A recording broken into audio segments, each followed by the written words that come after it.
جیسے کہ ایک بچی نے کہا کہ میں پریشان تھی، ڈپریشن کی مریض ہو گئی تھی اور مجھے سمجھ میں نہیں آتا تھا کہ میں کیا کروں، اور پھر جب میں نے قرآن مجید پڑھنا شروع کیا تو الحمدللہ میری پریشانیاں دور ہو گئی۔ حقیقت یہ ہے کہ اس میں کوئی شک و شبہ کی بات نہیں، کیونکہ اللہ سبحانہ وتعالیٰ کا وعدہ ہے الا بذکر اللہ تطمئن القلوب، خبردار اللہ کے ذکر سے دلوں کو اطمینان نصیب ہوتا ہے۔ یعنی جب انسان اللہ کو یاد کرتا ہے، اللہ تعالیٰ کو پہچانتا ہے، اللہ تعالیٰ کی مرضی کے مطابق زندگی بسر کرتا ہے تو اس کی پریشانیاں خود بخود ختم ہونے لگتی ہیں۔ قرآن مجید کا جب ہم مطالعہ کرتے ہیں تو ہمیں یہ پتہ چلتا ہے کہ انسان کو اللہ تعالیٰ نے اپنی عبادت کے لیے پیدا کیا۔ وَمَا خَلَقْتُ الْجِنَّ وَالْإِنسَ إِلَّا لِيَعْبُدُونِ، کہ میں نے جن و انس کو اپنی عبادت کے لیے پیدا کیا۔ مَا أُرِيدُ مِنْهُمْ مِنْ رِزْقٍ، میں ان سے کوئی رزق نہیں چاہتا۔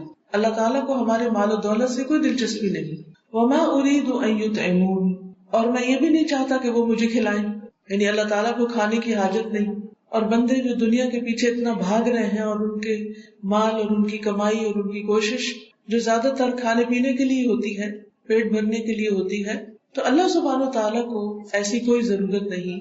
کل قیامت کے دن اللہ تعالیٰ یہ نہیں پوچھے گا کہ تم دنیا میں کتنی جائیدادیں بنا کر آئے، لیکن وہ یہ ضرور پوچھے گا کہ تم نے اپنی زندگی اللہ کی عبادت اور اطاعت میں گزاری یا نہیں، اللہ تعالیٰ کی مرضی کے مطابق گزاری یا نہیں۔ تو اس پر ہم سب کو سوچنا چاہیے، اور جو کچھ ہم کر رہے ہیں اس پر مطمئن نہیں ہو جانا چاہیے، اس سے آگے بڑھ کر کوشش کرنی چاہیے، کیونکہ اگر ہم ساری زندگی بھی اللہ تعالیٰ کے آگے سجدے میں پڑے رہیں تو ہم اللہ تعالیٰ کا حق ادا نہیں کر سکتے۔ بات میں یہ کر رہی تھی کہ اللہ سبحانہ و تعالیٰ نے ہمیں اپنی عبادت کے لیے پیدا کیا ہے، اور عبادت کا مطلب ہے نہایت عاجزی کے ساتھ، خشوع و خضوع کے ساتھ، ذلت اور انکساری کے ساتھ اور محبت کے ساتھ اللہ سبحانہ و تعالیٰ کے آگے جھک جانا۔ فزیکلی بھی جھکنا، یعنی جیسے کھڑے ہو کر ہم پھر رکوع کرتے ہیں، ہاتھ باندھ کر اس کے سامنے کھڑے ہوتے ہیں نماز میں، پھر اس کے بعد رکوع میں جھکتے ہیں، پھر اس کے بعد کہاں جھکتے ہیں؟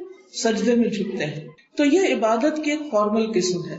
اور دوسری قسم کیا ہے کہ انسان زندگی کے سارے معاملات میں، سارے کاموں میں اللہ تعالیٰ کی اطاعت، فرمانبرداری اور بندگی سے کام لے، اور کوئی ایسا کام نہ کرے جو اللہ تعالیٰ کو ناراض کرنے والا ہو۔ لیکن ہم سب انسان ہیں، ہم سب سے غلطیاں ہوتی ہیں، ہم سب بھول جاتے ہیں۔ اللہ تعالیٰ کے حق میں بھی غلطیاں ہوتی ہیں، کوتاہیاں ہوتی ہیں، اور بندوں کے حق میں بھی۔ جہاں ہم اللہ تعالیٰ کی نافرمانی کرتے ہیں وہاں بعض اوقات ہم بندوں کو بھی اذیت دینے کا سبب بنتے ہیں۔ اب کر تو ہم دوسروں کے ساتھ زیادتی رہے ہوتے ہیں، لیکن حقیقت یہ ہے کہ وہ ہمارے اپنے ہی لیے نقصان دہ ہو جاتی، یعنی جو چیز ہم دوسروں کے ساتھ کر رہے ہوتے ہیں، مثلاً اللہ تعالیٰ کی عبادت نہیں کرتے، نماز نہیں پڑھتے، قرآن نہیں پڑھتے، اگر حج فرض ہے وہ نہیں کرتے، زکوٰۃ نہیں دیتے، صدقہ خیرات نہیں کرتے، تو اس کا نقصان کیا ہوتا ہے؟ اللہ تعالیٰ کو کوئی نقصان نہیں، خود ہمیں کو نقصان ہو، کیونکہ اللہ تعالیٰ نے ہمیں بنایا اپنی عبادت کے لیے، اور جب ہم اس کی عبادت نہیں کرتے تو ہم اپنی فطرت کے خلاف جا رہے ہوتے ہیں، اپنی فطرت کے خلاف جا رہے ہوتے ہیں۔ یعنی جس کام کے لیے ہمیں بنایا گیا اگر وہی کام ہم نہیں کر رہے تو گویا ہم اپنے آپ ہی کو پریشان کر رہے ہیں، اپنے آپ کو نقصان دے رہے ہیں، اپنے آپ کو دکھی کر رہے ہیں۔ تو اللہ تعالیٰ کی عبادت اور اللہ تعالیٰ کی اطاعت اور اللہ تعالیٰ کی فرمانبرداری خود بندے کے اپنے حق میں فائدہ مند ہے، اسی سے انسان کو دنیا اور آخرت کی بھلائیاں نصیب ہوتی ہیں۔ اور اگر انسان اللہ تعالیٰ کی نافرمانی کرتا ہے تو اللہ تعالیٰ کا نقصان نہیں ہوتا، لیکن خود اس کی اپنی زندگی میں پریشانیاں آتی ہیں، انسان کے دل میں بھی پریشانی آتی ہے، دل بے سکون ہوتا ہے، ڈپریشن ہوتا ہے، انسان کے اندر ایک اضطراب کی کیفیت پیدا ہوتی ہے، جلن، گڑن، گھٹن، بہت سی ایسی چیزیں پیدا ہو جاتی ہیں جس کی انسان کو وجہ سمجھ نہیں آتی۔ پھر اسی طرح جب ہم بندوں کے ساتھ زیادتی کرتے ہیں تو اس کے بعد بھی ہمارے اپنے دل میں جہاں پریشانی آتی ہے وہاں بندوں کی طرف سے بھی ہمیں پریشانی آتی ہے، یعنی جن کے ساتھ ہم برا سلوک کرتے ہیں پھر ایسے کیسے ہو سکتا ہے کہ وہ ہمارے ساتھ اچھا سلوک کریں؟ ان کی طرف سے بھی جواباً ہمارے ساتھ اچھا معاملہ نہیں ہوتا۔ بہت دفعہ ہمیں صرف لوگوں سے گلے شکوے ہوتے ہیں، اس نے یہ کر دیا، اس نے یہ کر دیا، اس نے یہ کر دیا، لیکن ہم یہ نہیں سوچتے کہ اس نے ایسا کیوں کیا، اور پلٹ کے یہ احساس بھی نہیں کرتے، اعتراف بھی نہیں کرتے، مانتے بھی نہیں کہ اس میں ہمارا بھی کوئی قصور ہو سکتا ہے، ہماری بھی کوئی غلطی ہو سکتی ہے۔ بہرحال قصہ مختصر یہ کہ ہم سب غلطیاں کرتے ہیں، ہم سب سے کوتاہیاں ہوتی ہیں، ہم سب سے گناہ ہوتے ہیں، لیکن اللہ سبحانہ وتعالیٰ بے حد مہربان ہے، بہت ہی رحم فرمانے والا ہے۔ اس نے ہمیں اس حال میں نہیں چھوڑ دیا کہ ہم غلطیاں کرتے رہے، ہم غلط کام کرتے رہے، بلکہ اس نے ہم پر بڑی مہربانی کی کہ ہمیں غلطیوں سے نکلنے کا، توبہ کرنے کا، معافی مانگنے کا، اپنی اصلاح کرنے کا طریقہ بتا دیا ہے کہ ہم اس مشکل سے کیسے نکلے، یعنی دنیا کی مشکلات سے ہم کیسے نکلے، پریشانیوں سے کیسے نکلے، تکلیفوں سے کیسے نجات پائیں۔ عموماً ہم، جیسے ایک بچی نے یہ کہا کہ جب کوئی تکلیف آتی ہے تو پھر ہم کیا کرتے ہیں، لوگوں کے پاس جاتے ہیں، کبھی اس کو فون کر کے اپنے مسئلے بتاتے ہیں، کبھی اس کے پاس جاتے ہیں، کبھی کسی سے ذکر کرتے ہیں، کبھی کسی کی غیبت کرتے ہیں، کبھی کسی پہ الزام تراشی کرتے ہیں، کبھی کسی کے ساتھ کوئی معاملہ کرتے ہیں، اور ہم یہ سمجھتے ہیں کہ اس طرح شاید ہماری پریشانی شکوے شکایتیں کرنے سے دور ہو جائے گی۔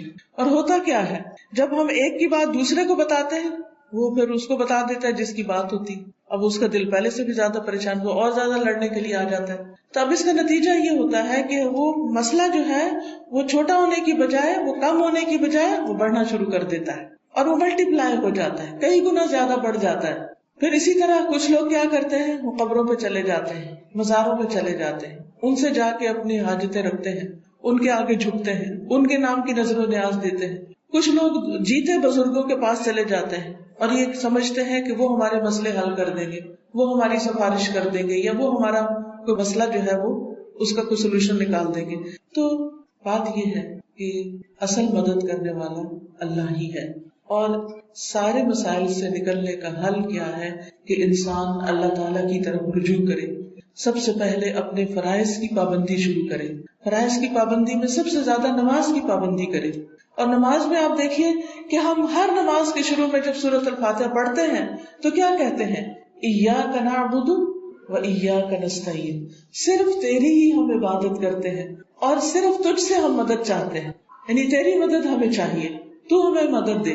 یعنی گویا کہ ہم ہر روز کئی بار کھڑے ہو کر عاجزی کے ساتھ ہاتھ باندھ کر اللہ تعالیٰ کو پکار رہے ہوتے ہیں کہ اللہ تعالیٰ تو ہمیں مدد دے، ہماری مشکل آسان کر، اور ہم تیری ہی عبادت کرتے ہیں، اس کا بھی ہم اعتراف کر رہے ہوتے ہیں، اظہار کر رہے ہوتے ہیں۔ پھر یہ ہے کہ جہاں ہم عبادت کریں، اللہ سے مدد مانگے، وہاں اس کے ساتھ ساتھ اپنے گناہوں کی معافی بھی مانگے، اپنی غلطیوں کا اعتراف بھی کریں، استغفار کریں، اس بات کو مانے کہ ہم غلط کرتے ہیں، ہم سے غلطیاں ہوتی، کیونکہ جب انسان اپنی غلطی کو مان جاتا ہے تو وہ اللہ کا محبوب بن جاتا ہے۔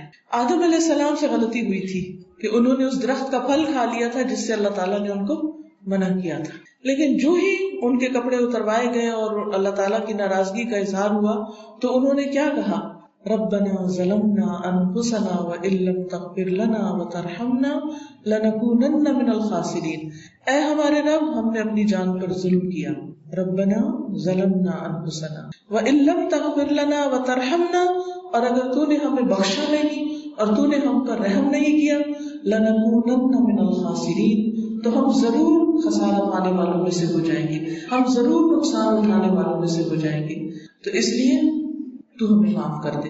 اللہ سبحانہ وتعالیٰ نے ان کو معاف کر دیا، ان پر اپنی رحمت نازل فرمائی۔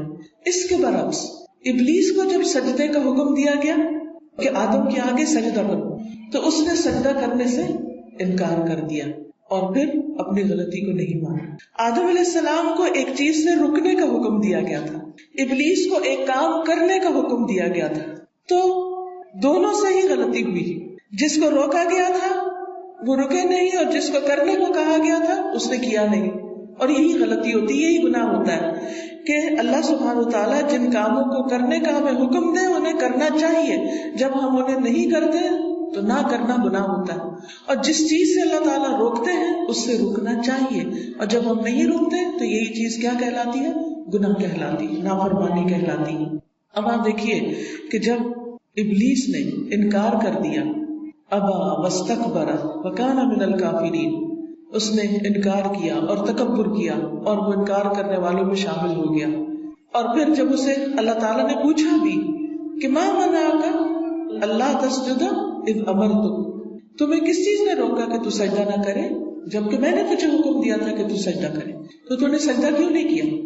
تو اس وقت بجائے اس کے کہ یہ کہتا ہے کہ اللہ تعالیٰ آپ کا حکم تھا، مجھ سے غلطی ہو گئی، لیکن وہ اڑ گیا، ڈٹ گیا، کہنے لگا کہ انا خیر منہ، میں کیسے اس کے آگے جھکوں، میں اس سے بہتر ہوں، خلقتنی من نار وخلقتہ من طین، مجھے تو نے آگ سے بنایا اور اس کو مٹی سے بنایا. اس کے خیال میں مٹی تو حقیر چیز ہے آگ کے مقابلے میں, اور آگ بڑی طاقتور چیز ہے.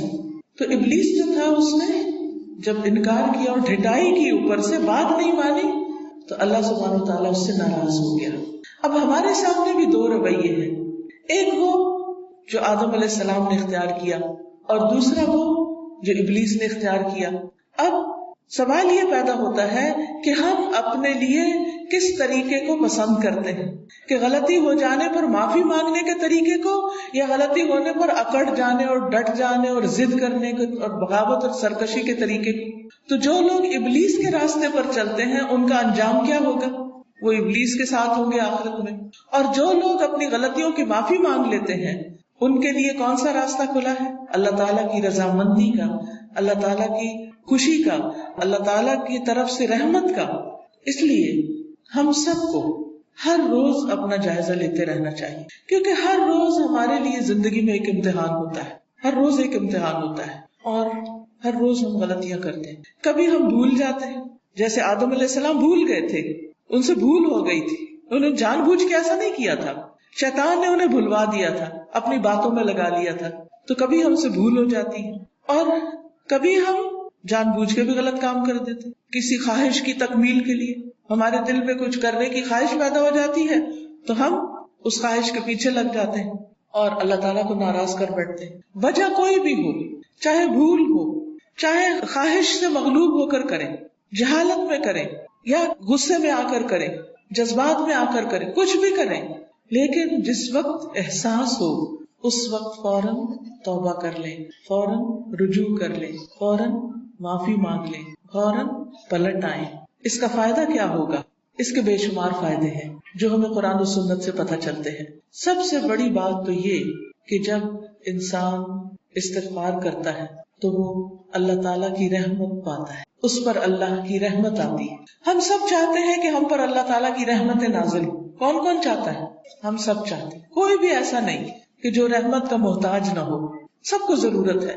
تو قرآن مجید میں اللہ تعالیٰ فرماتے ہیں لولا تستغفرون اللہ لعلکم ترحمون, تم اللہ سے بخشش کیوں نہیں مانگتے, تم استغفار کیوں نہیں کرتے تاکہ تم پہ رحم کیا جائے. تم رحم چاہتے ہو, کیا کرو, کیا کرو, بولے نا, بتائیں. استغفار, استغفار نہیں ہوتا, کیا ہوتا ہے استغفار. کیا کریں گے؟ سب نہیں کر رہے,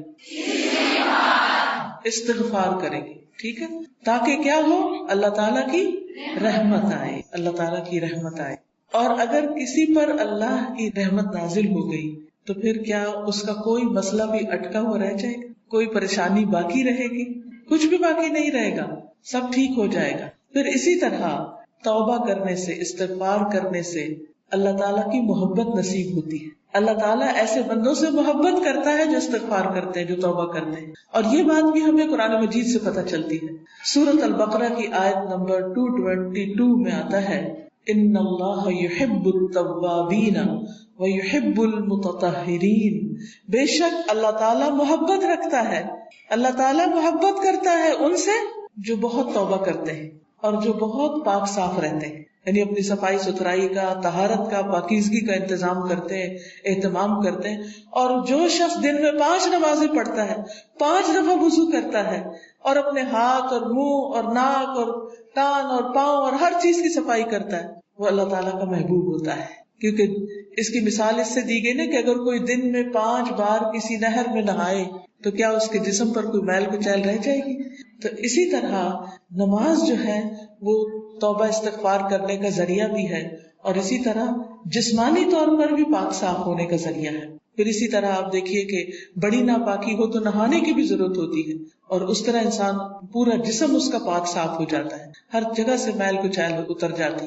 پھر اسی طرح آپ دیکھیے کہ جب جسم کو نجاست لگتی ہے تو استنجا وغیرہ کر کے انسان پاک صاف ہوتا ہے اور پانی کا استعمال کرتا ہے, اور پھر ہاتھوں کو اچھی طرح دھوتا ہے. تو یہ جو پاکیزگی کا عمل ہوتا ہے یہ اللہ تعالیٰ کی محبت حاصل کرنے کا ذریعہ ہوتا ہے. تو اس لیے جسمانی ناپاکی ہو یا روحانی ناپاکی ہو, جسمانی تو نظر آ جاتی ہے, اسمیل آنے لگتی ہے جسم سے, منہ سے اسمیل آنے لگتی ہے, بالوں سے آتی ہے, پاؤں سے آتی ہے, جرابوں سے آتی ہے, کپڑوں سے آتی ہے, کبھی پسینے کی آتی ہے, کبھی ویسے گندگی کی آتی ہے. تو انسان کو احساس ہو جاتا ہے کہ میں نے نہانا ہے، اور جب نہا دھو چکتا ہے انسان تو دوسروں کو بھی اچھا لگتا ہے، اس کے آس پاس کے لوگ جو ہے وہ بھی صاف ستھرے بندے سے محبت کرتے ہیں. لیکن وہ شخص جس کے ناخن بڑھے ہوئے ہوں اور اس میں میل پھنسی ہوئی ہو، سر میں جوئیں پڑی ہوئی ہوں اور جسم کے بال بڑھے ہوئے ہوں اور وہ طہارت اور پاکی کا اہتمام نہ کرے، وہ لوگ بھی اس سے نفرت کھاتے ہیں. بعض اوقات ازدواجی تعلقات بھی خراب ہوتے ہیں کہ میاں بیوی کو ایک دوسرے سے نفرت ہوتی ہے گندگی کی وجہ سے. تو اس لیے یہ بھی عادت بنانی چاہیے کہ پاک صاف رہیں، صاف ستھرے رہیں، اور اللہ کی خاطر یہ بھی کریں کیونکہ اس سے اللہ تعالیٰ کی محبت نصیب ہوتی ہے. اور پھر خصوصاً توبہ کرنا، اور یہاں پر تواب کا لفظ آیا ہے، بہت زیادہ توبہ کرنا. تو جب کثرت سے توبہ کریں گے اور بار بار اپنی غلطیوں کی طرف پلٹیں گے تو اللہ تعالیٰ کی محبت نصیب ہوگی. پھر اسی طرح کامیابیوں کا نصیب ہونا، یعنی کامیابیوں کا حاصل ہونا. اللہ تعالیٰ فرماتے ہیں وَتُوبُوا إِلَى اللَّهِ جَمِيعًا أَيُّهَا الْمُؤْمِنُونَ لَعَلَّكُمْ تُفْلِحُونَ. اور تم سب مل کر توبہ کرو، سب اکٹھے توبہ کرو، کیونکہ کچھ گناہ انسان کے ذاتی گناہ ہوتے ہیں، انفرادی گناہ ہوتے ہیں، ان گناہوں سے انسان اکیلے بیٹھ کے توبہ کرتا ہے. اور کچھ گناہ ایسے ہوتے ہیں جو اجتماعی طور پر کر رہے ہوتے ہیں، سب مل کے کر رہے، بہت سے لوگ اس میں شریک ہو جاتے ہیں، انوالو ہو جاتے ہیں. تو ان پر سب کو اکٹھی توبہ کرنے کی ضرورت ہے اور ہر ایک کو کرنے کی ضرورت ہے تاکہ اللہ تعالیٰ ہمیں پکڑے نہیں. تو اگر ہم کامیابی چاہتے ہیں تو اس کے لیے بھی توبہ کرنی ہوگی. اسی طرح ہم سب چاہتے ہیں کہ دنیا میں اچھا سامان زندگی ملے، آرام کی زندگی گزرے. ہر شخص یہ چاہتا ہے کہ اس کا گھر اچھا ہو، اس کا کھانا پینا ٹھیک ہو، اس کو کوئی دنیا کی پریشانی نہ ہو. تو اس کا نسخہ بھی کیا ہے؟ اس کا حاصل کرنا بھی صرف انسان کی محنت اور بھاگ دوڑ اور کوشش سے نہیں ہوتا، اس کے لیے بھی استغفار بتایا گیا. سورۃ ہود آیت 3 میں آتا ہے وَأَنِ اسْتَغْفِرُوا رَبَّكُمْ ثُمَّ تُوبُوا إِلَيْهِ يُمَتِّعْكُمْ مَتَاعًا حَسَنًا إِلَىٰ أَجَلٍ مُّسَمًّى وَيُؤْتِ كُلَّ ذِي فَضْلٍ فَضْلَهُ. اور یہ کہ تم لوگ اپنے گناہ اپنے رب سے معاف کراؤ، پھر اس کی طرف متوجہ رہو، وہ تم میں سے ہر ایک کو اس کے مقرر وقت تک کچھ سامان زندگی دے گا اور ہر زیادہ عمل کرنے والے کو زیادہ ثواب دے گا. یعنی جب تم توبہ استغفار کرو گے تو تمہیں اچھا سامان زندگی دے گا جب تک تمہاری زندگی ہے، الی اجل مسمى، ایک خاص وقت تک. اور پھر جو جتنا زیادہ اچھا کام کرے گا اس کو اتنا ہی زیادہ ثواب ملے گا، اس کے درجے اتنے ہی بلند ہوں گے. تو اگر دنیاوی اعتبار سے رزق میں کمی ہے، یا اولاد کی طرف سے پریشانی ہے، یا شوہر کی طرف سے ہے، یا لوگوں کی طرف سے ہے، یا اپنی کوئی جسمانی بیماری ہے، ان سب چیزوں کا علاج کیا ہے؟ اللہ سے توبہ کرنا، استغفار کرنا. روزی میں کشادگی اور مال و اولاد میں برکت اور بڑھوتری جو ہے، اس کے لیے بھی جو قرآن پاک میں نسخہ بتایا گیا ہے وہ بھی استغفار ہے. سورۃ نوح میں حضرت نوح علیہ السلام کی طرف سے جو ان کی قوم کو پیغام دیا گیا تھا، جو اللہ تعالیٰ نے انہیں بتایا تھا، وہ کیا تھا؟ فَقُلْتُ اسْتَغْفِرُوا رَبَّكُمْ إِنَّهُ كَانَ غَفَّارًا يُرْسِلِ السَّمَاءَ عَلَيْكُمْ مِدْرَارًا وَيُمْدِدْكُمْ بِأَمْوَالٍ وَبَنِينَ وَيَجْعَلْ لَكُمْ جَنَّاتٍ وَيَجْعَلْ لَكُمْ أَنْهَارًا. تو میں نے کہا اپنے رب سے توبہ کر لو، معافی مانگ لو. استغفروا ربکم انہ کان غفارا، بے شک وہ بہت زیادہ بخشنے والا ہے، بہت زیادہ معاف کرنے والا ہے. کیا کرے گا وہ تم پر برستی ہوئی بارش اتارے گا، بارشیں برسیں گی، مالوں اور بیٹوں کے ساتھ تمہاری مدد کرے گا، یعنی تمہیں مال اور بیٹے دے گا. اس کے لیے کیا وظیفہ ہے، کیا کرنا ہے؟ استغفار. اور تمہیں باغ عطا کرے گا، پھل عطا کرے گا، تمہارے لیے نہریں جاری کر دے گا، یعنی ہر طرف خوشحالی ہوگی، ہریالی ہوگی، دنیا کی نعمتیں بھی تمہیں ملیں گی. بہت سے لوگ یہ سمجھتے ہیں کہ جب دین کی طرف آئے تو شاید دنیا کی تکلیفیں بڑھ جاتی ہیں. یہاں پر کیا بتایا جا رہا ہے کہ جب تم اللہ کی طرف رجوع کرو گے، بخشش مانگو گے، اپنے گناہوں کی معافی مانگو گے، تو یہ ساری نعمتیں تمہیں ملیں گی. آج آپ دیکھیں کوئی مال کے لیے پریشان ہے، کسی کا بیٹا نہیں تو اس کے لیے رو رہا ہے، کسی کے پاس زمین نہیں تو اس کے لیے یہ زمین کے مسائل ہیں، یہ زمین کچھ اگاتی نہیں، یا فصلیں صحیح نہیں ہوتی تو وہ اس کے لیے رو رہا ہے. کوئی لوگ اس لیے پریشان ہے کہ بارشیں نہیں ہوئی تو فصل ٹھیک نہیں آئے گی. ان سارے مسائل کا حل کون بتا رہا ہے؟ اللہ سبحانہ و تعالیٰ ہے. اور کیا بتا رہا ہے؟ کیا کرو؟ استغفار کرو، استغفار کرو. کیا ہے استغفار؟ کیسے کرو؟ استغفر اللہ ربی من کل ذنب واتوب الیہ. پڑھیے 3 دفعہ. کیسے استغفار کیا؟ بس صرف پڑھ دیے؟ یہ تو نہیں کہا صرف پڑھ دو. استغفار کا معنی ہوتا ہے اللہ تعالیٰ سے معافی مانگنا. کیا؟ اللہ تعالیٰ کی طرف ہماری توجہ ہوئی. عام طور پر جب ہم استغفار پڑھتے ہیں نا استغفر اللہ، ادھر ادھر دیکھتے رہتے ہیں استغفر اللہ پڑھ رہے ہوتے، دیکھ چیزوں کی طرف رہے ہیں، لوگوں کی طرف رہے ہیں، اور کیا استغفر اللہ رہے، اللہ سے تو مانگ ہی نہیں رہے، اللہ کی طرف تو توجہ ہی نہیں. استغفار تو ہوتی ہے اللہ کی طرف توجہ کر کے، اعتراف کر کے، شرمندگی کا اظہار کر کے اللہ سے کہے یا اللہ تو معاف کر دے. تو اس کے لیے اگر آپ صرف یہ بھی کہہ رہے ہیں نا کہ یا اللہ تو مجھے معاف کر دے، اللہ مجھے معاف کر دے، یا اللہ مجھے معاف کر دے، یا رب میرے گناہ معاف کر دے، تو یہ بھی استغفار ہے. کیونکہ ہم بعض اوقات کہتے ہیں بہت تسبیحیں کی ہیں استغفار کی، بڑے وظیفے کی ہیں استغفار کی، کوئی مسئلہ حل نہیں ہوا. بعض اوقات پورے وظیفے میں ایک دفعہ بھی اللہ کی طرف رجوع نہیں ہوتا. تو جب اللہ سے مانگا ہی نہیں، صرف زبان کی تکرار کی ہے، تو پھر اس طرح تو فائدہ نہیں ہوگا. تو اس لیے بہت ضروری ہے کہ اللہ سبحانہ وتعالیٰ کی طرف توجہ ہو. پھر اسی طرح سورۃ ہود کی آیت نمبر 52 میں بھی آتا ہے وَيَا قَوْمِ اسْتَغْفِرُوا رَبَّكُمْ ثُمَّ تُوبُوا إِلَيْهِ يُرْسِلِ السَّمَاءَ عَلَيْكُمْ مِدْرَارًا وَيَزِدْكُمْ قُوَّةً إِلَىٰ قُوَّتِكُمْ وَلَا تَتَوَلَّوْا مُجْرِمِينَ. اور اے میری قوم اپنے رب سے بخشش مانگو، پھر اس کی طرف پلٹ آؤ، وہ تم پر بادل بھیجے گا جو خوب برسنے والا ہوگا، اور تمہیں تمہاری قوت کے ساتھ اور زیادہ قوت عطا کرے گا. مجرم بنتے ہوئے منہ نہ موڑو، یعنی اللہ تعالیٰ کی طرف متوجہ رہو. پھر اسی طرح جب انسان اللہ تعالیٰ کی طرف رجوع کرتا ہے تو اس سے عذاب ٹل جاتا ہے. اب دیکھیے کہ اللہ تعالیٰ کے عذاب کی مختلف شکلیں ہوتی ہیں. کبھی لوگوں کو آپس میں لڑانا، کبھی خوف و ہراس، کبھی زلزلوں کا آنا، طوفانوں کا آنا، مصیبتوں کا آنا. ان سب سے بچنے کے لیے، کیونکہ ہم سب کو ڈر ہوتا ہے کہ کہیں مصیبت نہ کوئی آ جائے.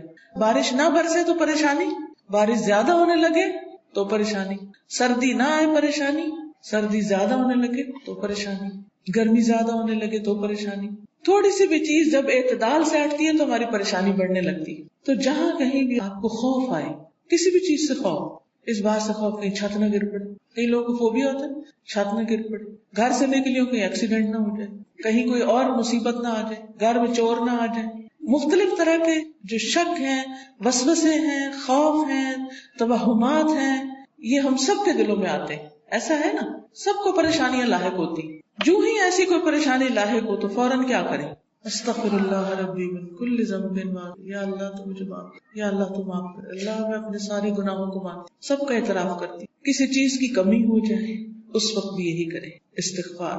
کیونکہ اللہ تعالیٰ کا وعدہ ہے وما كان الله ليعذبهم وانت فيهم وما كان الله معذبهم وهم يستغفرون. اور اللہ کبھی ایسا نہیں کرے گا کہ انہیں عذاب دے جبکہ تو ان میں ہو، اور اللہ انہیں کبھی عذاب دینے والا نہیں جبکہ وہ بخشش مانگتے. یعنی جب تک لوگ استغفار کرتے رہیں گے ان پر عذاب نہیں آئے گا. کتنی زبردست پروٹیکشن بتا دی، حفاظت کا طریقہ بتا دیا کہ اللہ تعالیٰ کی ناراضگی سے بچنا چاہتے ہو، اللہ کے عذاب سے بچنا چاہتے ہو، اللہ سے معافی مانگ لو. اور پھر جب انسان سچے دل سے معافی مانگتا ہے تو اللہ تعالیٰ معاف بھی فرما دیتے ہیں. اور اس یقین کے ساتھ معافی مانگنی چاہیے، کیونکہ بہت سے لوگ یہ سمجھتے ہیں کہ ہم تو بڑے ہی گناہ گار ہیں، ہماری معافی کوئی نہیں ہونی. تو ہم اب دنیا میں دل کھول کے غلط کام کر لیں، کیونکہ مرنے کے بعد جنت تو ملنی کوئی نہیں، تو دنیا کوئی جنت بنا لیں اور جو دل میں آتا کرتے جائیں.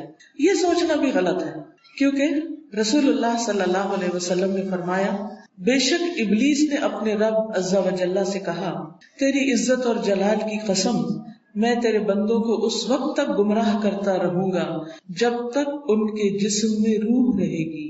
یعنی جب تک روح نکل نہیں جاتی میں انہیں بھٹکاؤں گا.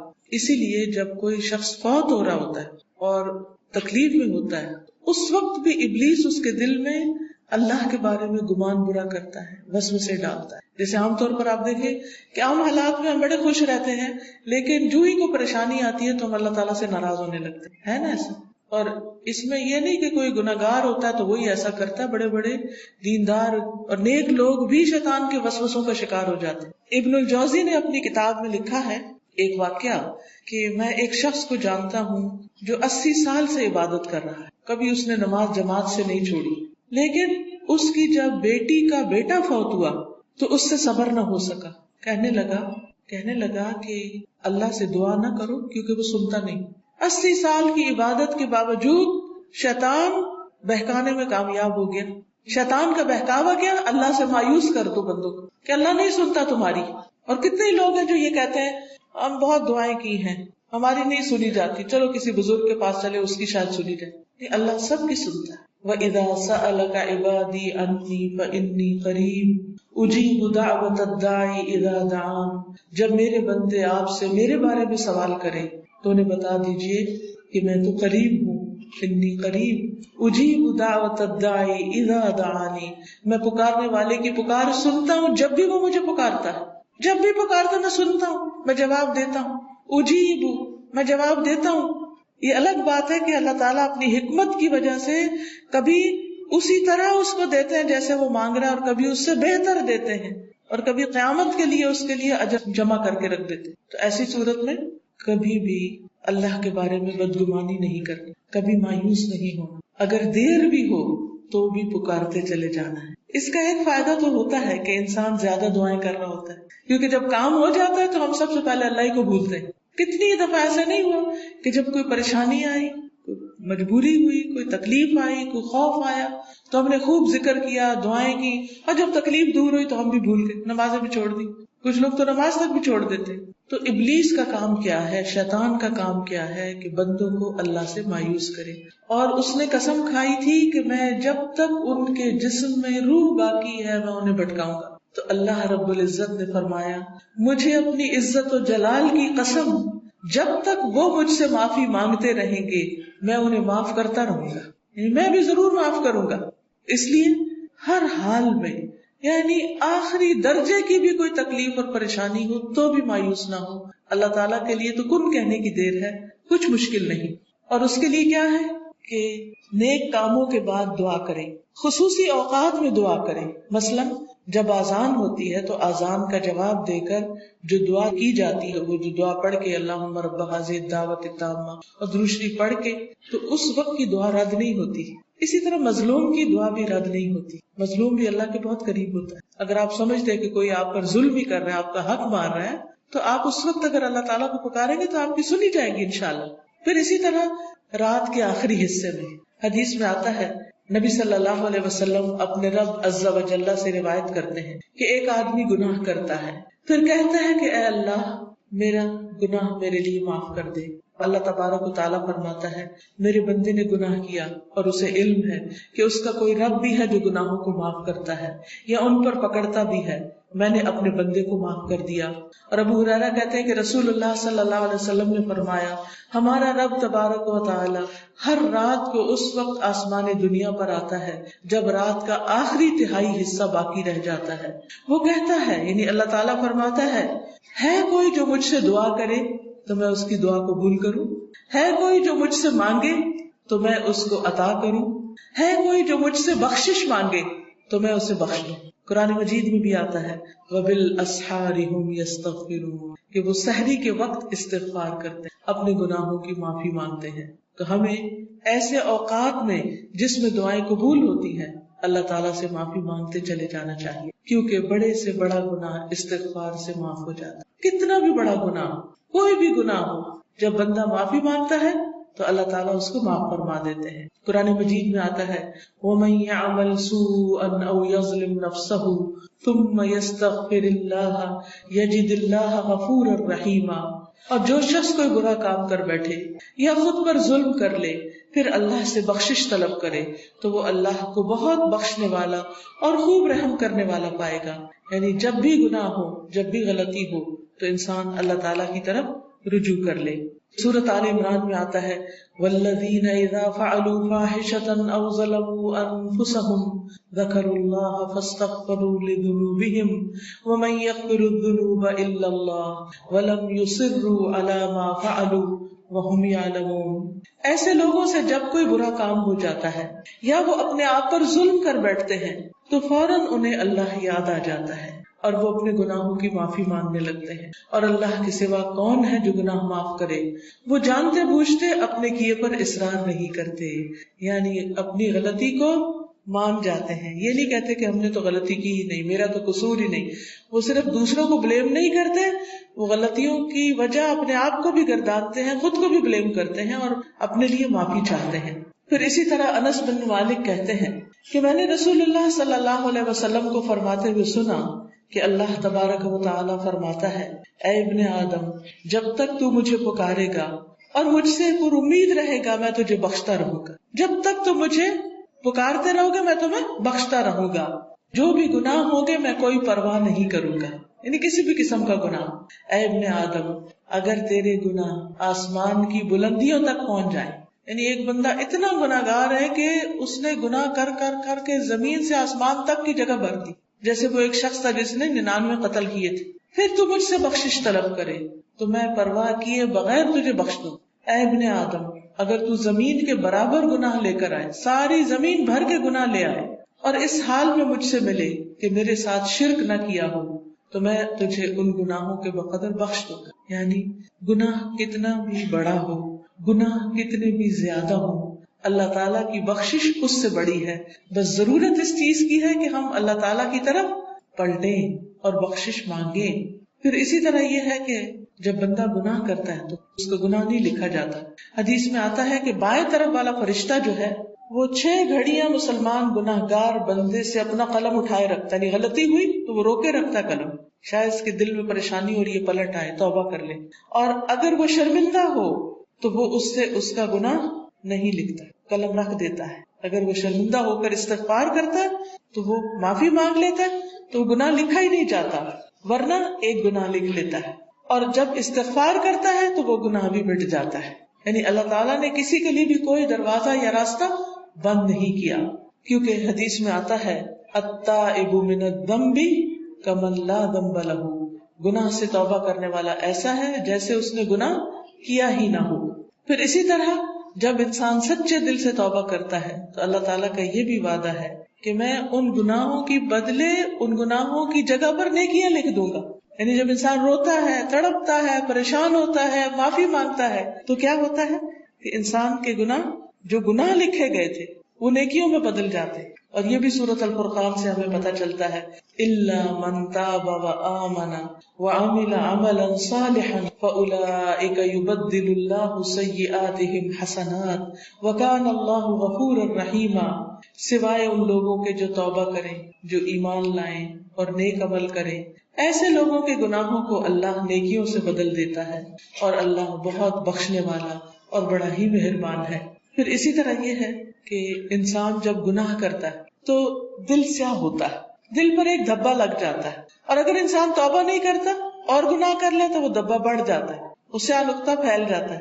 توبہ نہیں کرتا اور گناہ کرتا ہے، کیونکہ ہر گناہ دوسرے گناہ کو دعوت دیتا ہے، تو وہ دھبا اور پھیل جاتا ہے، وہ دل اور کالا ہو جاتا ہے، ہوتے ہوتے ہوتے پورا دل سیاہ ہو جاتا ہے. پھر انسان کے اندر سے توبہ کرنے کی صلاحیت ہی ختم ہو جاتی ہے، پھر انسان توبہ ہی نہیں کرتا، وہ ڈھیٹ ہو جاتا ہے، اس پر کوئی باز اثر نہیں کرتا، کوئی نصیحت اثر نہیں کرتی، کسی کی خیر خواہی اس کو نظر نہیں آتی، اللہ کی رحمت اس کو محسوس نہیں ہوتی، اور وہ شیطان کے آلہ کار بن جاتا ہے. لیکن جب انسان توبہ کرنے لگتا ہے تو اللہ تعالیٰ اس کا دل چمکا دیتا ہے، یعنی اس کا دل صاف ہو جاتا ہے، اور اگر وہ یعنی اللہ کی طرف رجوع کرتا ہے تو پھر اللہ تعالیٰ اس کو معاف کر دیتا ہے، اور اگر نہیں کرتا تو دل کے اوپر ایک زنگ لگ جاتا ہے اور پھر اس میں کوئی چمک نہیں آتی. کیونکہ جو زنگ والا برتن ہوتا ہے نا اس میں آپ کو شکل نہیں نظر آئے گی اپنی، وہ تو اس میں آتی ہے جو رگڑ رگڑ رگڑ کے صاف کیا ہو، چمکدار ہو، اس میں آپ اپنی شکل بھی دیکھ سکتے. تو جب دل چمکدار ہوتا ہے، دل صاف ہوتا ہے، تو اس وقت انسان کو اپنی غلطیاں بھی نظر آ رہی ہو، اپنی کوتاہیاں نظر آتی، اور پھر انسان ان پر توبہ کرتا ہے. اب پھر دوبارہ سے 3 دفعہ استغفر اللہ ربی پوری توجہ کے ساتھ پڑھیں، یعنی صرف زبان نہیں پڑھے، آپ کا دل بھی پڑھے. کیا پہلی دفعہ پڑھنے اور اب میں فرق ہے؟ پہلی دفعہ پڑھ کے سکون آیا تھا یا اب سکون آیا؟ اور ایک دفعہ اور کوئی گناہ یاد کر لیں، کوئی غلطی جو صبح سے اب تک ہوئی ہو، آپ ہم سے تو کوئی بھی نہیں ہوئی، یہ ممکن ہے؟ پاسبل یہ نہیں ہوتا، ہم بہت غلطیاں کرتے ہیں. تو کوئی گناہ یاد کریں کہ اللہ میں اس پہ شرمندہ ہوں تو مجھے معاف. آپ کو یوں محسوس ہوگا جیسے آپ کا کوئی بوجھ اترا ہے، یعنی انسان ہلکا ہو جاتا ہے کیونکہ وہ گناہ ہٹا دیا جاتا ہے، آپ کے نامہ اعمال سے ہٹا دیا جاتا ہے، آپ کے دل پہ جو اس کا میل یا اثر آتی اس کو ہٹا دیا جاتا ہے، اور دل چمکنے لگتا ہے، دل خوش ہو جاتا ہے. یعنی جب ہم مسکراتے ہیں تو دل کے اندر بھی خوشی اور مسکراہٹ آ جاتی ہے. پھر اسی طرح آپ دیکھیے کہ استغفار کرنا جسم کے اعضاء کا کفارہ بھی ہے. ہر روز انسان کے 360 جوڑوں پر صدقہ واجب ہو جاتا ہے، یعنی ہر روز جب صبح ہم کرتے ہیں تو ہمارے اوپر صدقہ لازم ہوتا ہے. لیکن ہم میں سے ہر ایک کے پاس اتنے پیسے یا اتنا مال و دولت نہیں ہوتا کہ ہم صدقہ کر سکیں. تو اس کے لیے بہترین حل کیا ہے کہ انسان استغفار کرے، اللہ کی تسبیح کرے، اور 2 رکعت ضحیٰ کی نماز جو ہے، چاشت کی نماز یا اشراق کی نماز جو ہے، وہ جسم کے ہر جوڑ کا صدقہ ہے. اور یہ آزما کر دیکھ لیں، اگر آپ کو جوڑوں کی تکلیف ہے، اگر آپ کے جسم میں تکلیف ہے جوڑوں میں، تو آپ ان 2 رکعتوں کو روز پڑھنا شروع کریں. اس کا وقت سورج نکلنے سے تقریباً 15-20 منٹ بعد سے لے کر سورج ڈھلنے کے 15-20 منٹ پہلے تک ہوتا ہے. یعنی ظہر کے وقت جب سورج آتا ہے نا اوپر، تو جب تک وہ زوال سے تقریباً 15-20 منٹ پہلے تک، جیسے اگر 12:15 بجے مثلاً ہے تو زوال ہے تو 11:45 تک یا 11:55 تک آپ پڑھ سکتے ہیں. اور اس میں کیا ہے، 2 رکعتیں عام 2 نفل جیسے پڑھتے ہیں، اس کو اپنے اوپر لازم کر لیں. جب انسان یہ کفارہ ادا کر دیتا ہے تو اس کی گردن آزاد ہو جاتی، وہ اپنی جان کو دوزخ سے چھڑا لیتا ہے. ہر شخص کی جان پکڑی ہوئی ہے نا، ہر شخص پکڑا ہوا ہے. اور نہ صرف یہ کہ یہ آخرت کے اعتبار سے بلکہ دنیاوی اعتبار سے بھی بہترین نسخہ ہے، آزما کے دیکھ لیں.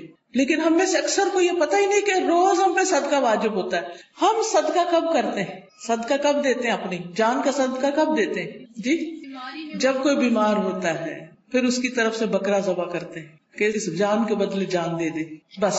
اور جب وہ ٹھیک ہو جاتا ہے پھر ختم کر دیتے ہیں. یہ صرف اس وقت کے لیے نہیں ہے صدقہ، یہ صدقہ روز کے لیے ہے. یہ روز صدقہ دینا ہے. اور روز آپ کے پاس اتنے پیسے نہیں ہیں، اور اگر ہیں تو وہ بھی دیں، وہ بھی اللہ کے راستے میں کچھ نہ کچھ صدقہ کریں. سبحان اللہ، الحمدللہ، اللہ اکبر، لا الہ الا اللہ، استغفر اللہ، استغفر اللہ. تو اگر آپ ایک دفعہ استغفر اللہ کہتے ہیں تو 1 جوڑ کا صدقہ ہو گیا، دوسری دفعہ استغفر اللہ کہتے ہیں تو دوسرے جوڑ کا صدقہ نکل گیا، تیسری دفعہ کیا تو تیسرا نکل گیا. تو جتنی دفعہ استغفر اللہ کہیں گے اتنے جوڑوں کا صدقہ ہوتا جائے گا. کبھی ایسا بھی ہوتا ہے نا کہ انسان کو وقت نہیں ملتا، یا وہ سفر کر رہا ہوتا ہے، یا کبھی کوئی مجبوری ہو جاتی ہے کہ انسان نہیں پڑھ سکتا، تو پھر کیا کرے، ذکر کی کثرت کر دے، استغفار کی کثرت کر دے. پھر اسی طرح استغفار کو بیماریوں کا علاج بتایا گیا. جیسے میں نے ابھی کہا نا کہ اگر آپ چاہتے ہیں کہ آپ کے جوڑوں کی تکلیف دور ہو جائے تو جوڑوں کا صدقہ دیا کرے روز. اور جوڑوں کا صدقہ روز کیا ہے، 2 نفل اشراق یا چاشت یا ضحیٰ کے. اصل میں بہت سے لوگ کنفیوز ہوتے ہیں کہ اشراق اور ضحیٰ اور چاشت یہ کیا ہے. یہ ایک ہی نماز ہے، جیسے تراویح اور قیام اللیل یہ ایک ہی نماز ہے. اگر آپ جلدی پڑھیں گے تو اس کو اشراق کہتے ہیں. اشراق اس لیے کہتے ہیں کہ ابھی سورج مشرق سے طلوع ہوا ہے اور اس کے تھوڑی دیر بعد 15-20 منٹ بعد آپ نے نماز پڑھ لی. جب سورج اچھی طرح چمک جائے تو پھر اس کو ضحیٰ کہتے ہیں، چاشت کا وقت ہے. ضحیٰ عربی میں کہتے ہیں اور اردو میں چاشت کہتے ہیں. اور تھوڑا اور بعد میں پڑھے تو اس کے لیے صلاۃ الاوابین بھی کہتے ہیں اس کو. اور نبی صلی اللہ علیہ وسلم سے 2 سے لے کے 8 رکعتیں ثابت ہیں. چاہے 2 پڑھیں، چاہے 4 پڑھیں، چاہے 6 پڑھیں، چاہے 8 پڑھیں، جو آپ کا دل کرے، لیکن کم از کم 2 ضرور پڑھیں. پھر اسی طرح استغفار بیماریوں کا علاج ہے. اگر کسی کو مثلا ہارٹ پرابلم ہے یا کوئی اور اسی طرح کی کوئی بیماریاں ہیں اس کو، تو اس کے لیے بھی استغفار ہے. قتادہ کہتے ہیں کہ یہ قرآن تمہیں تمہاری بیماری اور علاج بتاتا ہے. یعنی قرآن کے ذریعے تمہیں بیماریاں بھی پتہ چلتی ہیں، اور بیماریوں سے مراد یہاں روحانی بیماریاں اور خاص طور پر ذہنی پریشانیاں اور جذباتی اور دلی پریشانیاں، اور پھر اس کا علاج بھی بتاتا ہے. یعنی قرآن شفا ہے. قرآن مجید میں آتا ہے شفاء لما فی الصدور، کہ قرآن میں سینوں کے اندر جو ہے یعنی دل ہے ان کے لیے شفا ہے. پھر یہ کہا گیا کہ گناہ بیماری ہے. گناہ کیا ہے؟ بیماری ہے، اور استغفار ان کا علاج ہے. پھر اسی طرح جو شخص استغفار کرتا ہے اسے فرشتوں کی دعائیں ملتی ہیں. قرآن مجید میں سورۃ الغافر میں آتا ہے الذین یحملون العرش ومن حولہ یسبحون بحمد ربہم ویؤمنون بہ ویستغفرون للذین آمنوا ربنا وسعت کل شیء رحمۃ وعلما فاغفر للذین تابوا واتبعوا سبیلک وقہم عذاب الجحیم. جو فرشتے عرش اٹھائے ہوئے ہیں اور جو اس کے ارد گرد ہیں، سب اپنے رب کی حمد کے ساتھ اس کی تسبیح کر رہے ہیں اور اس پر ایمان رکھتے ہیں، اور ایمان لانے والوں کے لیے بخشش کی دعا کرتے ہیں. سبحان اللہ، یعنی کتنی بڑی سعادت ہے. ایمان لانا کتنی بڑی اللہ کی رحمت ہے ہم پر کہ ہم اس پر ایمان رکھتے ہیں اور آخرت پر ایمان رکھتے ہیں اور عقیدہ درست ہے. کیونکہ ایسے لوگوں کے لیے فرشتے بھی ان کے دوست ہوتے ہیں اور ان کی مدد بھی کرتے ہیں اور ان کے لیے دعائیں بھی کرتے ہیں. جیسے ایک اور جگہ پر آتا ہے ان الذین قالوا ربنا اللہ ثم استقاموا تتنزل علیہم الملائکۃ الا تخافوا ولا تحزنوا وابشروا بالجنۃ التي كنتم توعدون نحن اولیاؤکم فی الحیاۃ الدنیا وفی الآخرہ ولکم فیہا ما تشتہی انفسکم ولکم فیہا ما تدعون نزلا من غفور رحیم. کہ بے شک وہ لوگ جنہوں نے کہا کہ اللہ ہمارا رب ہے، اللہ ہی کو رب مانا، اللہ ہی کو خالق مالک رازق مانا، ثم استقاموا، پھر اسی پہ جم گئے، ادھر ادھر نہیں دیکھا، کسی اور فقیر کے پاس نہیں گئے، کسی اور مزار پہ نہیں گئے، بلکہ کیا کیا؟ صرف اللہ کو اپنا رب مان کر اسی سے دعائیں کی. ان الذین قالوا ربنا اللہ ثم استقاموا، تو کیا ہوتا ہے؟ تتنزل علیہم الملائکہ، ان پر فرشتے اترتے، اللہ تخافوا ولا تحزنوا، نہ تم خوف کرو نہ تم غم کرو، وابشروا بالجنۃ التی کنتم توعدون، اس جنت کی خوشخبری پاؤ جس کا تم وعدہ دیے جاتے ہو. نحن اولیاؤکم فی الحیاۃ الدنیا، ہم دنیا کی زندگی میں بھی تمہارے دوست ہیں، تمہارے مددگار ہیں، دنیا میں بھی، وفی الآخرہ، اور آخرت میں بھی، وَلَكُمْ فِيهَا مَا تَشْتَهِي أَنفُسُكُمْ، اور تمہیں وہاں وہ ملے گا جو تمہارے دل چاہیں گے، نفس خواہش کریں گے، وَلَكُمْ فِيهَا مَا تَدَّعُونَ، اور وہاں تمہیں وہ ملے گا جو تم طلب کرو، جو بھی مانگو گے مل جائے گا. نُزُلًا مِّن غَفُورٍ رَحِيمٍ، یہ مہمانی ہے اس رب کی طرف سے جو غفور الرحیم ہے. تو اس لیے جو شخص ایمان لا کے اللہ کو اپنا رب مان لیتا ہے، اسی کی طرف رجوع کرتا ہے، اسی سے مدد مانگتا ہے، تو اللہ سبحانہ وتعالیٰ اس کو مدد دیتے ہیں، اور فرشتوں کے ذریعے بھی اس کی مدد کرتے ہیں. اور ایسے فرشتے جو اللہ کا عرش عظیم اٹھائے ہوئے ہیں وہ ان کے لیے دعائیں کرتے ہیں. آپ دیکھیے کہ ہم سب کہتے ہیں، ایک دوسرے سے کہہ رہے تھے میں بہت پریشان ہوں، پلیز میرے لیے دعا کرو، اس کو کہتے ہیں دعا کرو، اس کو کہتے ہیں دعا کرو. لیکن جو لوگ ایمان لا کر اللہ کی طرف رجوع کرتے ہیں، استغفار کرتے ہیں، تو فرشتے بھی ان کے لیے دعائیں شروع کر دیتے. تو جن کے لیے فرشتے دعائیں کریں ان کو پھر کسی دعا کی کمی.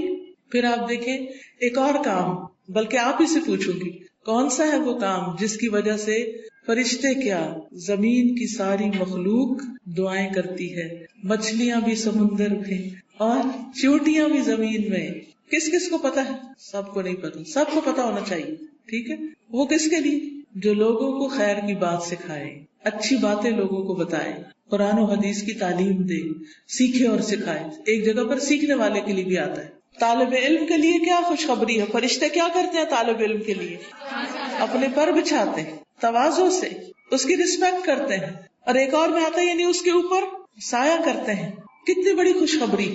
پھر اس سے اچھا کوئی کام ہو سکتا ہے کہ ہم بھی ایسی مجلسوں میں شریک ہوں، ایسی جگہوں پر جائیں جہاں سیکھنے سکھانے کا کام ہوتا ہے، خود بھی سیکھیں، دوسروں کو بھی سکھائیں، دوسروں کے بھی کام آئیں. جب آپ یہ کام شروع کریں گے تو فرشتے آپ کے لیے دعائیں شروع کر دیں گے، مچھلیاں آپ کے لیے دعائیں شروع کر دیں گی، چونٹیاں آپ کے لیے دعائیں کریں گی. اور آپ کو پتا ہے نا کہ جب چونٹی بھی دعا کرتی ہے تو اللہ تعالیٰ سنتا ہے. ایک دفعہ حضرت سلیمان علیہ السلام اپنے لشکر کے ساتھ نکلے کہ بارش کی دعا کریں. آگے گئے تو دیکھا کہ ایک چونٹی اپنی پیٹھ کے بل لیٹی ہوئی ہے اور اپنے ہاتھ اوپر کیے ہوئے ہیں، اللہ سے دعا کر رہی ہے کہ یا اللہ تو پانی برسا تاکہ ہماری پیاس ختم ہو، یعنی ہم سیراب ہوں. تو حضرت سلیمان اپنے لشکر کو لے کے واپس چلے گئے کہ اللہ نے اس چونٹی کی دعا سن لی.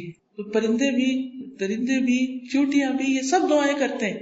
تو اگر آپ دین سیکھنے اور سکھانے کے کام میں لگ جائیں گے اور اس کے لیے وقت نکالیں گے تو دنیا اور آخرت کی برکتیں نصیب ہوں گی. اور آپ کے دل میں ابھی خواہش ہوگی، اللہ اس کو پورا کر دے گا. آپ کی ضرورتیں پوری ہونے لگے گی، آپ کے مسائل حل ہونے لگے گی، آپ کے دل کو راحت اور سکون ملے گا جو دنیا کی کسی اور چیز میں نہیں. اگر اچھے کپڑے پہننے سے سکون ملتا تو جو لوگ ہر وقت برانڈیڈ کلوتھس پہنتے ہیں، یعنی برانڈ کے کپڑے پہنتے ہیں، عام کپڑے نہیں پہنتے، پھر انہیں سب سے زیادہ خوشحال ہونا چاہیے تھا، ہے نا؟ اگر خوشی بڑے گھروں میں رہنے سے ملتی تو جو لوگ بڑے بڑے گھر بنائے ہوئے ہیں دنیا میں وہ سب سے زیادہ خوشحال ہونے چاہیے تھے. لیکن آپ دیکھیں کہ دنیا کے ایسے ممالک جہاں پر لوگوں کو ہر سہولت میسر ہے، اگر وہ خود کماتے نہیں تو گورنمنٹ ان کو وظیفہ دیتی ہے، گھر دیتی ہے، ان کے بچوں کی تعلیم کا انتظام کرتی ہے، فری میڈیکل سپورٹ ملتی ہے، لیکن اس کے باوجود وہ خودکشیاں کرتے ہیں. کسی چیز کی کمی نہیں مگر دل خوش نہیں، دل میں راحت نہیں، دل میں سکون نہیں. اور اس کے برعکس وہ صحابہ جو پیٹ پر 3 پتھر باندھ کے کام کرتے تھے ان کے دلوں میں خوشی تھی، سکون تھا، اطمینان تھا. فقر و فاقے کی وجہ سے بھی ان کے دلوں کا اطمینان اور سکون نہیں گیا. آج اگر ہمیں تھوڑی سی بھی کمی ہو تو ہم پریشان ہو جاتے ہیں، کسی بھی چیز کی کمی لگتی تو ہم پریشان ہو جاتے ہیں، یا پتہ نہیں کیا بنے گا، کیا ہوگا ہمارا. تو جو شخص اللہ کے راستے پر نکل آتا ہے، فرشتے اس کے لیے دعا کرتے ہیں. فرمایا جو فرشتے عرش اٹھائے ہوئے ہیں اور جو اس کے ارد گرد ہیں، سب اپنے رب کی حمد کے ساتھ اس کی تسبیح کرتے ہیں اور اس پر ایمان رکھتے ہیں. ایمان والوں کے لیے بخشش طلب کرتے ہیں اور کہتے ہیں اے ہمارے رب، تو نے اپنی رحمت اور علم سے ہر چیز کا احاطہ کر رکھا ہے، لہٰذا جن لوگوں نے توبہ کی اور تیری راہ کی پیروی کی تو انہیں بخش دے اور دوزخ کے عذاب سے بچا لے. یہ فرشتوں کی دعائیں، لیکن یہ دعا کس کے لیے کرتے ہیں؟ توبہ کرنے والوں کے لیے، استغفار کرنے والوں کے لیے. پھر آخرت میں استغفار کرنے والوں کے درجات بلند ہوں گے. صرف اپنے لیے نہیں، اگر کوئی اپنے ماں باپ کے لیے بھی استغفار کرتا ہے، ان کی بخشش کی دعا کرتا ہے، تو ان کے درجے بھی بلند ہوتے ہیں. مسند احمد کی روایت میں آتا ہے رسول اللہ صلی اللہ علیہ وسلم نے فرمایا بے شک اللہ عز و جل جنت میں ایک نیک آدمی کے درجات کو بلند کرتا ہے. تو وہ پوچھتا ہے کہ اے میرے رب، میرے یہ درجات کہاں سے بلند ہوئے؟ اللہ تعالیٰ فرماتا ہے تیرے حق میں تیری اولاد کی استغفار کی وجہ سے، کہ تیرے پیچھے تیرے بچے تیرے لیے بخشش مانگ رہے ہیں. کیا ہم سب اپنے والدین کے لیے روز بخشش کی دعا کرتے؟ تو پھر ہم اپنی اولاد سے کیا توقع رکھتے ہیں کہ وہ ہمارے لیے کرے؟ ہاں، جو لوگ نماز پابندی سے پڑھتے ہیں وہ ضرور کرتے ہیں. کیسے؟ ربنا اغفر لی ولوالدی وللمؤمنین یوم یقوم الحساب. بس ضرورت اس چیز کی ہے کہ ہم توجہ کے ساتھ کو دعا پڑھے. یہ نہیں کہ دھیان کہیں اور، ربنا اغفر لی ولوالدی وللمؤمنین، جلدی نہ، آہستہ آہستہ اور مانگ کے اللہ سے. اللہ ہمیں اس کی توفیق عطا فرمائے اور ہمارے بچوں کو ہمارے حق میں صدقہ جاریہ بنائے. پھر اسی طرح جن لوگوں کے نامہ اعمال میں استغفار زیادہ ہوگا وہ بہت خوش ہوں گے، انہیں نہایت خوشی نصیب ہوگی. نبی صلی اللہ علیہ وسلم نے فرمایا جو شخص یہ بات پسند کرتا ہے کہ اس کا نامہ اعمال اسے خوش کر دے، یعنی وہ اپنی کتاب دیکھے اور خوش ہو جائے، تو اسے چاہیے کہ وہ کثرت سے استغفار کیا کرے، کیونکہ اس سے کیا ہوگا؟ ساری وہ چیزیں مٹ جائیں گی جو اس کے لیے پریشانی کا باعث ہوں گی. مثلاً آپ کچھ لکھتے ہیں اور لکھنے میں غلطی ہو جاتی ہے، پھر آپ کیا کرتے ہیں؟ اس اریز کرتے. کبھی کیا کرتے ہیں؟ اوپر وائٹو لگا دیتے. استغفار کا مطلب ہوتا ہے ڈھانپ دینا، یعنی غلطیاں نظر نہ آئیں. ہم سب غلطیاں کرتے ہیں، لیکن استغفار کرتے ہیں تو جو غلطیاں وہ مٹتی چلی جاتی، ختم ہوتی چلی جاتی اور نامہ اعمال بہترین ہوتا جاتا ہے. اور قیامت کے دن انسان اپنا نامہ اعمال دیکھے گا تو اس میں بس اچھائیاں ہی اچھائیاں ہوں گی، کیونکہ برائیاں تو ساری توبہ سے صاف ہو گئی. تو اس وقت انسان کتنا خوش ہوگا. مثلاً آپ کے ٹیچر آپ کو پرچہ واپس کرے اور 100/100 نمبر ہوں تو آپ کی خوشی کا کیا ٹھکانا ہوگا؟ بہت زیادہ خوش ہوگی کہ میرا تو ایک بھی نمبر نہیں کٹا، سارے ادھر ہیں، کوئی ریڈ نشان نہیں ہے، کوئی کاٹا نہیں ہے. تو سوچئے قیامت کے دن اگر آپ دیکھیں کہ آپ کی کوئی غلطی اس میں نظر ہی نہیں آ رہی، سب صاف مٹ گئی، ڈھانپ دی گئی، تو خوشی کا کیا عالم ہوگا. کیونکہ سب سے زیادہ تو پریشانی اسی بات سے ہوتی ہے نا کہ پتہ نہیں وہاں جائیں گے تو کیا نظر آئے گا اور اس پہ شرمندگی نہ ہو زیادہ. پھر اسی طرح عبداللہ بن بصر کی روایت ہے کہ نبی صلی اللہ علیہ وسلم نے فرمایا مبارک ہو اس کو جو اپنے نامہ اعمال میں کثرت سے استغفار پائے، کہ بہت زیادہ استغفار ہے اس میں. پھر اسی طرح استغفار جنت میں داخلے کا ذریعہ ہے. اللہ تعالیٰ فرماتے ہیں یا ایھا الذین آمنوا توبوا الی اللہ توبۃ نصوحا عسى ربکم ان یکفر عنکم سیئاتکم ویدخلکم جنات تجری من تحتها الانہار.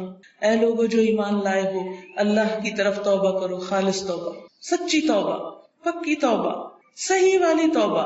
قریب ہے کہ تمہارا رب تم سے تمہاری برائیاں دور کر دے اور تمہیں ایسے باغوں میں داخل کرے جن کے نیچے نہریں بہتی ہوں. یعنی غلطیوں کی معافی ہو جائے تو جنت کے راستے آسان ہو جائیں گے، اور اس کے لیے معافی مانگنی ہوگی، استغفار کرنا ہوگا.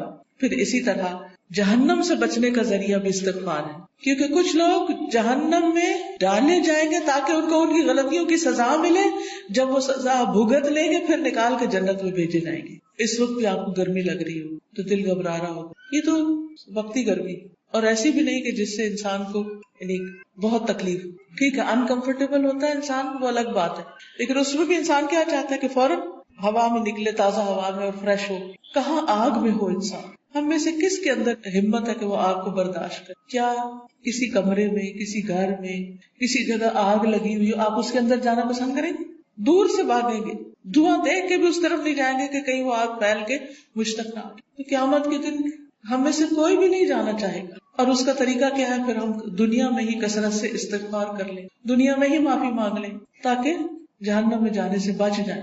اور اگر معافی نہیں مانگتے تو لا الہ الا اللہ پڑھنے کی وجہ سے جنت میں تو انشاءاللہ جائیں گے، لیکن سزا بھگت، اور وہ سزا بہت سخت، اور نہیں پتا کہ کتنے عرصے کے لیے مل جائے، کیونکہ ہر ایک کی جیل کا وقت جو ہے مخصوص ہوتا ہے۔ رسول اللہ صلی اللہ علیہ وسلم نے فرمایا، اے عورتوں کے گروہ، عورتوں سے خطاب ہے ہم سب سے، اے عورتوں کے گروہ صدقہ کرتی رہا کرو اور کثرت سے استغفار کرتی رہا کرو، کیونکہ میں نے دوزخ میں جانے والوں میں سے زیادہ تر عورتوں کو دیکھا ہے۔ دوزخ کی اکثر آبادی عورتوں پر مشتمل ہے۔ ان عورتوں میں سے ایک عقل مند عورت نے عرض کیا کہ ہماری کثرت سے دوزخ میں جانے کی وجہ کیا ہے؟ عورتیں کیوں زیادہ ہوں گی جہنم میں؟ آپ نے فرمایا، تم لعنت کثرت سے کرتی، دوسروں کو برا بھلا کثرت سے کرتی، گالی گلوچ، اس کو برا بھلا کہہ، اس کی غیبت کر، اس کے اوپر الزام لگا، یہ کر وہ کر، یعنی غلط چیزوں میں زبان کا استعمال ہونا، اور اپنے خامند کی ناشکری کرتی، اس کا کوئی احسان یاد نہیں رکھتی، اس کی کوئی اچھائی یاد نہیں رہتی۔ دیکھیے کوئی انسان کتنا بھی برا ہو لیکن اس میں بھی کوئی نہ کوئی اچھائی ہوتی ہے۔ تو اگر کسی میں 99 غلطیاں ہیں اور ایک اچھی چیز ہے تو کیا کرنا چاہیے؟ اس کی اچھائی کو یاد کر کے اس کا شکریہ ادا کرنا چاہیے، اس کے ساتھ احسان کرنا چاہیے، اس کی تعریف کر دینی چاہیے کہ ہاں فلاں میں یہ اچھائی ہے۔ ہم عام طور پر کیا کرتے ہیں کہ جو ہمیں اچھا لگے اس کی تو کوئی برائی بھی ہمیں نہیں بری لگتی، اس پہ بھی ہم خوش ہوتے رہتے ہیں، واہ واہ کرتے رہتے ہیں، اور جو برا لگے اس کی کوئی اچھائی ہمیں نظر ہی نہیں آتی۔ تو یہ نہیں کرنا چاہیے۔ تو حل کیا ہے کامیابی کا؟ کہ ہم ایک طرف نیک اعمال کریں، پھر ان نیک اعمال کی حفاظت کریں، دوسری طرف گناہوں سے بچیں، اور پھر اگر ہو جائے انسان ہونے کے ناطے تو پھر کیا کریں؟ اللہ تعالیٰ سے استغفار کریں۔ اس مقصد کے لیے یہ ایک کارڈ چھپوایا گیا ہے جس میں استغفار کی دعاؤں کو اکٹھا کیا گیا۔ کس کس کے پاس ہے؟ اٹھا کے دکھائیں۔ الحمدللہ۔ اور جس کے پاس نہیں ہے وہ اسٹال سے لے بھی سکتے ہیں، ٹھیک ہے؟ تو اب آپ دیکھیے کہ جس کے پاس یہ کارڈ ہے وہ تو ٹھیک، جس کے پاس نہیں لازماً آپ کے پاس ہی ہونا چاہیے، کیونکہ یہ ساری دعائیں ہمیں زبانی یاد نہیں، اور ہم میں سے ہر ایک یہ بھی نہیں کر سکتا کہ جا کے کتابوں میں سے ڈھونڈے، پورے قرآن میں سے نکالے، کتابوں میں سے نکالے، اور پھر یہ دیکھے کہ صحیح کون سی ہے اور کون نہیں، اور پھر ان کو اکٹھا کرے۔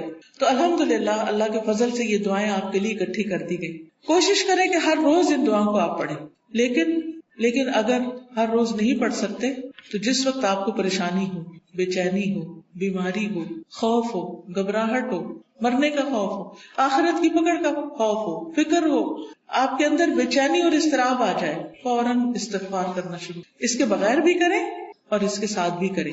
اب آپ نکالیے، میں آپ کو کچھ دعائیں کہلوا دیتی ہوں تاکہ ان کا صحیح پروننسیشن آپ کو آتا ہو، صحیح تلفظ آپ کو آتا ہو۔ اس کے علاوہ یہ کچھ اور کتابیں بھی ہیں جیسے محمد صلی اللہ علیہ وسلم کے معمولات وغیرہ، پھر اسی طرح یہ نور العلم کوئی کورس شروع ہو رہا ہے، اس میں داخلے کے پیچھے سے آپ فلائر لے سکتے۔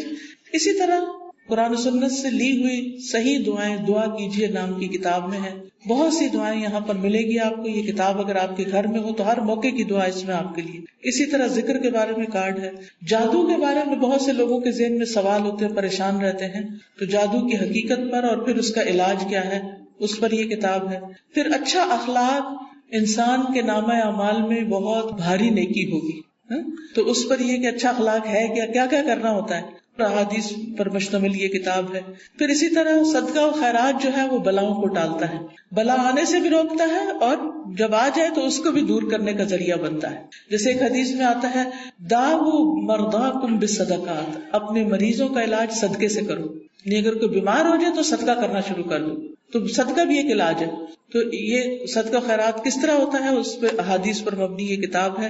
پھر اسی طرح رات کو سوتے وقت کے اذکار ہیں، رات کی نیند کیسی ہونی چاہیے اور کیا کرنا چاہیے کیا نہیں کرنا چاہیے، سنتیں کیا ہیں، تو یہ سونے جاگنے کے آداب اور اذکار ہیں۔ جو شخص صبح اور شام کے اذکار کرتا ہے اور رات ذکر کر کے سوتا ہے وہ ان لوگوں میں لکھ لیا جاتا ہے، والذاکرین اللہ کثیرا والذاکرات اعد اللہ لهم مغفرۃ واجرا عظیما، کہ اللہ کا ذکر کرنے والے مرد اور بہت زیادہ اللہ کا ذکر کرنے والی عورتیں، اللہ نے ان کے لیے مغفرت اور بہت بڑا اجر تیار کر رکھا ہے۔ تو اللہ تعالیٰ سے بخشش پانے کے لیے کیا کریں؟ اللہ کا ذکر کریں، رات کو ذکر کر کے سوئیں. تو سارے اذکار جو مسنون کتابوں میں ہیں وہ اس میں لکھ دیے گئے ہیں. اپنے بیڈ سائڈ ٹیبل پہ رکھ دیں، دراز میں رکھ دیں، جب سونے لگے اس کو پڑھ کے پھر سوئیں. پھر اسی طرح یہ ہے کہ رسول اللہ صلی اللہ علیہ وسلم کا تعارف ہے، تعارف حبیب کے نام سے یہ کتاب ہے. آپ صلی اللہ علیہ وسلم کی ذاتی زندگی کے بارے میں اور آپ کی خصوصیات کے بارے میں احادیث کی روشنی میں کتاب مرتب کی گئی ہے، اس کو بھی آپ دیکھ سکتے ہیں. پھر یہ ایک اور استغفار کے بارے میں کتاب ہے، تم کب توبہ کرو گے، بہت ہی بہترین کتاب ہے. پھر اسی طرح یہ ہے کہ حدیث میں آتا ہے کہ جو شخص یہ چاہتا ہو کہ اس کی عمر لمبی ہو، اس کی عمر میں برکت ہو اور اس کے رزق میں برکت ہو، اسے چاہیے اپنے رشتہ داروں سے اچھا سلوک کرے، یعنی صلہ رحمی کرے، ان کے ساتھ اپنا تعلق برقرار رکھے. تو یہ ان احادیث پر مبنی کارڈ ہے، آپ لوگوں کو یہ دے سکتے ہیں. یہ کارڈ کی شکل میں فولڈ بھی ہو جاتا ہے، جب آپ کسی کو تحفہ وغیرہ دیتے ہیں عید پر، شادی پر، تو بیچ میں یہ رکھ کر دے سکتے ہیں تاکہ لوگ اپنے تعلقات کو بہتر بنائیں ایک دوسرے کے ساتھ.